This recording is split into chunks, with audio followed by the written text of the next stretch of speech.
Jaganmohan Reddy MLA అభ్యర్థికి రాజీనామా చేసి ఎంపీగా పోటీ చేయబోతున్నాడు. కడప ఎంపీ అవినాష్ రెడ్డిని రాజీనామా చేయించి మళ్లీ కడప ఎంపీగా జగన్మోహన్ రెడ్డి పోటీ చేసే ఆలోచనలో ఉన్నాడు.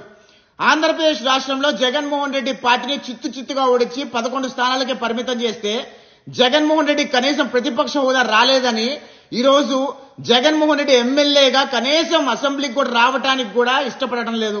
ఎందుకంటే ఇప్పుడున్న అధికార పార్టీ జగన్మోహన్ రెడ్డి చేసిన అరాచకాలన్నీ కూడా పెద్ద తెర మీద వేసి చూపిస్తారు.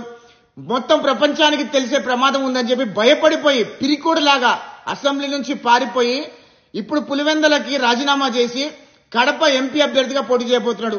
పులివెందల ప్రాంత ప్రజలు, కడప ప్రాంత ప్రజలందరూ కూడా అప్రమత్తంగా ఉండండి. ఈరోజు జగన్మోహన్ రెడ్డిని ఎంపీగా ఓడించండి.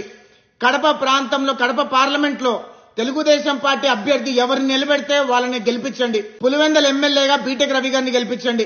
4 దశాబ్దాలుగా 5 దశాబ్దాలుగా రాజశేఖర్ రెడ్డి కుటుంబం కడపకి ఎటువంటి అభివృద్ధి చేయలేదు. ఈ ఒక్కసారికి ఎమ్మెల్యే అభ్యర్థిగా బీటెక్ రవి గారిని గెలిపించండి.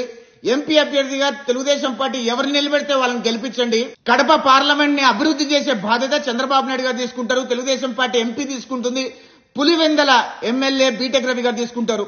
జగన్మోహన్ రెడ్డి పులివెందలకు రాజీనామా చేయగానే ఉప ఎన్నికలు వస్తాయి. అదేవిధంగా అవినాష్ రెడ్డి కడప ఎంపీ పార్లమెంట్ కి రాజీనామా చేయగానే ఉప ఎన్నికలు వస్తాయి. ఈ కడప పార్లమెంట్ లో అదేవిధంగా పులివెందలలో జగన్మోహన్ రెడ్డి వైఎస్ఆర్ కాంగ్రెస్ పార్టీ చిత్తుగా ఓడిపోవాలని మనస్ఫూర్తిగా కోరుకుంటున్నా. అదేవిధంగా కడప ప్రాంత ప్రజలు కూడా అదేవిధంగా తీర్పిస్తారని ఆశిస్తున్నా.